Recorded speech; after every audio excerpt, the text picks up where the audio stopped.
इसकी शिकायत मैंने सर प्रयागराज कमिश्नर को भी की है कि मुझे मेरी बेटियों से मिलना दिया जाए, कोई नहीं सुनता। एसओ धूमनगंज को भी मैंने किया, यहाँ तक कि सर डीजीपी साहब को भी मैंने कहा कि सर मेरा घर बर्बाद हो रहा है, मैं बच्चों से आज तक कभी दूर नहीं रहा हूँ, लेकिन सर कोई नहीं सुन रहा है। कोई कार्रवाई नहीं हुई।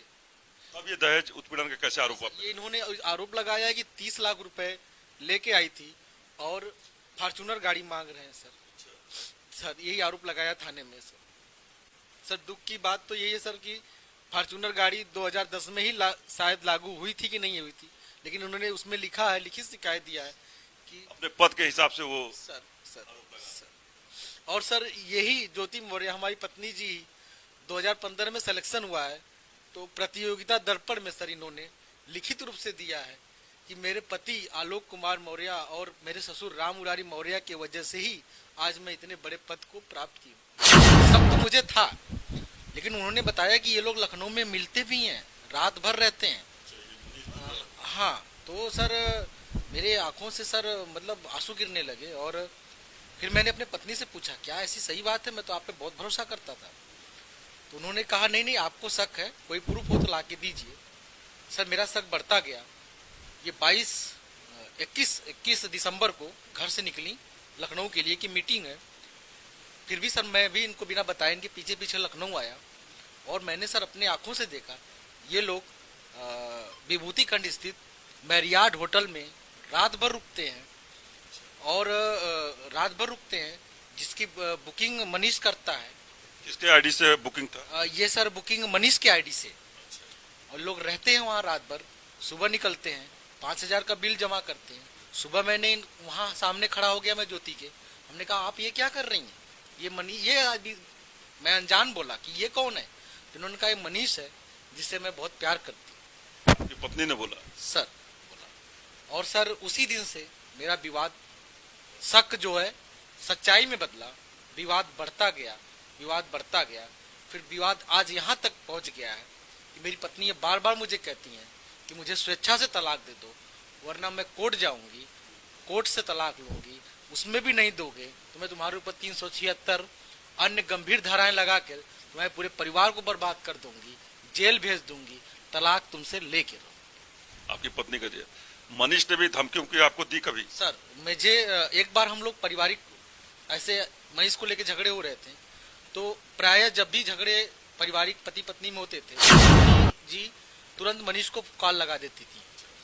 तो एक बार मैंने देखा उनकी कॉल चल रही थी, तो हमने कहा किसकिन पे लिखा था मनीष दुबे, तो मैंने कहा मनीष को आप कॉल क्यों लगाई हैं, ये अच्छी बात नहीं है, पति पत्नी की बातें हैं, सुलझा लिया जाएगा, परिवार को बुलाया जाए। मैंने कहा अपने मम्मी पापा को बुलाइए, मेरे मम्मी पापा आ जाए, सब लोग बैठ के बातें कर लें, जो गलतफहमियां दूर कर लिया जाए।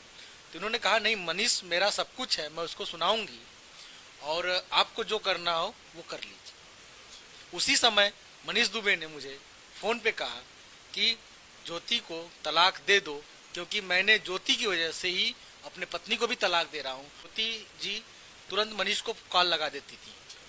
तो एक बार मैंने देखा उनकी कॉल चल रही थी, तो हमने कहा किसकिन पे लिखा था मनीष दुबे, तो मैंने कहा मनीष को आप कॉल क्यों लगाई हैं, ये अच्छी बात नहीं है, पति पत्नी की बातें हैं, सुलझा लिया जाएगा, परिवार को बुलाया जाए। मैंने कहा अपने मम्मी पापा को बुलाइए, मेरे मम्मी पापा आ जाए, सब लोग बैठ के बातें कर लें, जो गलतफहमियां दूर कर लिया जाए। तो उन्होंने कहा नहीं मनीष मेरा सब कुछ है, मैं उसको सुनाऊंगी और आपको जो करना हो वो कर लीजिए। उसी समय मनीष दुबे ने मुझे फोन पे कहा कि ज्योति को तलाक दे दो, क्योंकि मैंने ज्योति की वजह से ही अपने पत्नी को भी तलाक दे रहा हूँ और हम दोनों लोग शादी करेंगे। अच्छा, अपनी पत्नी को तलाक दे दिया? हाँ, उनका कोर्ट में चल रहा है उनका दिया नहीं है, अभी मामला पारिवारिक कोर्ट लखनऊ में चल रहा है। उनकी पत्नी ने जैसा बताया। उनकी पत्नी ने डीजी को शिकायत नहीं किया? डीजी से मिली वो, लेकिन वो एक महिला होते हुए उन्होंने कहा कि मैं कहाँ भाग पाऊंगी भैया, इसलिए वो थोड़ा से कमजोर पड़ गए। तो इसकी शिकायत जैसे व्हाट्सएप पे ये चैटिंग है मनीष का और आप बता रहे हैं कि ज्योति मौर्य का, लेकिन इस पे ये ACM-D लिखा है। सर ये मैंने इनसे बात किया इस टॉपिक पे, इसकी मेरी रिकॉर्डिंग है, ऑडियो रिकॉर्डिंग है। जब मैंने इस टॉपिक पे बात करना शुरू किया कि आपने ये ASDM-D क्यों लिखा है मनीष का नाम, तो उन्होंने कहा घर का कोई व्यक्ति न जान पाए, इसलिए लिखा है, लेकिन इसकी भी जरूरत नहीं है। अब मैं मनीष ही लिखूंगी। ये ऑडियो मेरे पास उपलब्ध है सर।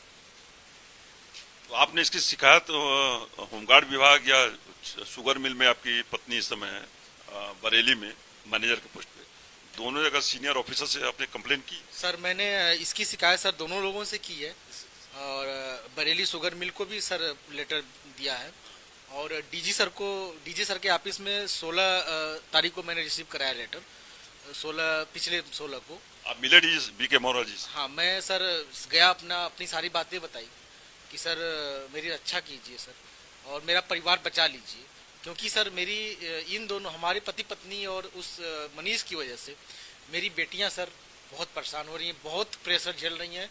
मुझे सर रो रो के कहती हैं, पापा आप आ जाओ, मुझे आपके साथ रहना है। सर मेरा एक बसा बसाया घर इस मनीष दुबे की वजह से बर्बाद हो गया है सर। मैं सर इतने सर प्रेशर में जी रहा हूँ, मन तो सर कहता हम कहीं ट्रेन से कट के मैं मर जाऊँ सर, क्योंकि सर मैं बच्चियों से कभी दूर आज तक नहीं रहा हूँ सर। समझ रहा हूँ। 9 साल की बेटियां सर। हौसला रखिए, हौसला रखिए। देखिए एक परिवार को किस तरीके से बर्बाद कर रहा है मनीष दुबे। शर्म आता है ऐसे व्यक्ति को, सरकारी ओहदे पे कायदे से उसे रहना ही नहीं चाहिए, और इस विभाग के मंत्री, इस विभाग के डीजी को सोचना चाहिए कि उसके खिलाफ सख्त से सख्त कार्रवाई करे, ताकि कई बार जो उसने कई परिवारों को बर्बाद किया है और दोबारा ऐसा कुछ करे ना। आप देख रहे हैं हमारे साथ आलोक मौर्य जी हैं, जिनकी 2 बेटियां हैं और ये भावुक हो चुके हैं। सोचे जो एक बाप और के लिए कितना दर्दनाक है कि बेटियां मिलना चाह रही हैं, मिलने नहीं दिया जा रहा है। और खैर आलोक जी, दस अंडे आपके साथ है तो सर मुझे बस आप ही लोगों जैसे ईमानदार पत्रकार पे भरोसा भी है सर, क्योंकि मैं शिकायत कर करके थक चुका हूँ। इसकी शिकायत मैंने सर प्रयागराज कमिश्नर को भी की है कि मुझे मेरी बेटियों से मिलना दिया जाए, कोई नहीं सुनता। एसओ धूमनगंज को भी मैंने किया, यहाँ तक कि सर डीजीपी साहब को भी मैंने कहा कि सर मेरा घर बर्बाद हो रहा है, मैं बच्चों से आज तक कभी दूर नहीं रहा हूँ, लेकिन सर कोई नहीं सुन रहा है। कार्रवाई नहीं हुई, अभी तक कोई कार्रवाई नहीं हुई, बल्कि पत्नी मुझे फोन करके कहती है, मैसेज व्हाट्सएप पे लिखी है कि अगर घर आए तो मैं पुलिस को बुला लूंगी, क्योंकि मैं बहुत बड़े पद पे हूँ, तुम कुछ नहीं कर पाओगे और जेल चले जाओगे। देखिए पत्नी एक तरफ जहां अपने पद का दुरुपयोग कर रही है, अपने ही पति को धौंस दे रही है कि जेल भिजवा देंगे, गंभीर धाराओं में मुकदमा दर्ज करा देंगे, लेकिन सोचने वाली बात यह कि वहां के कमिश्नर, धूमनगंज थाना के इंस्पेक्टर, जब उन्हें कंप्लेन किया गया तो उन लोगों ने कार्रवाई क्यों नहीं की? क्या इसलिए वो महिला अधिकारी है? अधिकारियों को सब कुछ करने का छूट है। मैंने सर 25 अप्रैल को धूमनगंज में सर शिकायत दिया और 27 अप्रैल को सर रजिस्टर्ड डाक से भी भेजा, कोई कार्रवाई नहीं हुई, बल्कि ज्योति मौर्य अपने पद का धौंस जमाते हुए मेरे खिलाफ दहेज उत्पीड़न का आरोप लगा के मेरे ऊपर एफआईआर, पूरे परिवार के ऊपर एफआईआर करवा दी है। लेकिन जैसा मुझे मालूम है कि ज्योति मौर्य के पिताजी पारसनाथ जी ये चिराई गांव वाराणसी में आटा की चक्की चलाते थे, उनकी माँ गोलगप्पा बेचती थी, तो कितना दहेज दिए होंगे जिनके पास खाने के लाले हों? सर इसके सर गवाह हैं, और इन्होंने मुझे 5,000 रुपए तिलक दिया था, जो मेरे लिए 5 लाख के बराबर था, क्योंकि हम लोग सर कभी भी दहेज नहीं, दहेज विरोधी हैं सर। पूरे गांव से आप पूछ सकते हैं, और इनके गांव से भी पूछ सकते हैं, इनके गांव के प्रधान जी हैं, आप किसी से भी पूछ सकते हैं, इनके बड़े भैया हैं, वो झूठ नहीं बोलते हैं लोग कि 5,000 ही हमने दिया था। हम कभी ये नहीं कह सकते कि आप इससे ज्यादा। पूरी शादी 5,000 में हुई? पूरी शादी सर 5,000 में हुई है। अब ये दहेज उत्पीड़न के कैसे आरोप? ये इन्होंने आरोप लगाया है कि 30 लाख रुपए लेके आई थी और फॉर्चूनर गाड़ी मांग रहे हैं सर यही आरोप लगाया थाने में सर। दुख की बात तो यही है सर कि फॉर्चूनर गाड़ी 2010 में ही शायद लागू हुई थी कि नहीं हुई थी, लेकिन उन्होंने उसमें लिखा है, लिखित शिकायत दिया है कि अपने पद के हिसाब से वो सर। और सर यही ज्योति मौर्य हमारी पत्नी जी 2015 में सिलेक्शन हुआ है, तो प्रतियोगिता दर्पण में सर इन्होंने लिखित रूप से दिया है कि मेरे पति आलोक कुमार मौर्य और मेरे ससुर राम मुरारी मौर्य की वजह से ही आज मैं इतने बड़े पद को प्राप्त की, और आज वही पति, वही ससुर, वही बड़े भाई भसुर दहेज उत्पीड़न में केस झेल रहे हैं।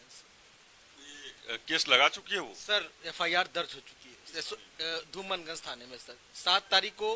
7 को इन्होंने एप्लीकेशन दिया, 7 को एफआईआर दर्ज हो गई। मैं 25 अप्रैल का दिया हूँ, आज तक नहीं हुई सर, कुछ भी कार्रवाई नहीं हुई, यहाँ तक कि पूछताछ भी नहीं हुई इनसे। न कोई बुलाया गया सर, एसओ साहब ने हमें कोई सूचना नहीं दी, डायरेक्ट ये सूचना मिली कि एफआईआर दर्ज हो गई। हमने कहा किस चीज की, दहेज का। हमने कहा सर कोई इसका साबुत तो होगा, मैंने कभी प्रताड़ित। अगर सर मैं ये भी आपसे एक माध्यम से कहना चाहता हूँ, इन्होंने आरोप लगाया है 2010 से मैं दहेज मांग रहा था, तो सर क्या ये 13 साल इतनी प्रताड़ित थी कि कहीं शिकायत नहीं कर पाई? ठीक है सर, 13 साल छोड़ दीजिए, 2016 से ये एज ए रजिस्टर्ड अधिकारी हैं और 2000 आज इस समय 6 साल हो गया, तो कम से कम 6 साल में तो अगर उत्पीड़न किया गया होता तो शिकायत की होती सर। लेकिन सर इससे कोई लेना देना नहीं है, इसका सीधा मतलब है मनीष से। मनीष आ गया है, हमें तलाक लेना है, दहेज उत्पीड़न ये दिखाएंगी, इसीलिए इन्होंने धौस जगाते हुए पूरा षड्यंत्र के खिलाफ करके थानेदार से मिलके हमारे ऊपर एफआईआर दर्ज करवाया।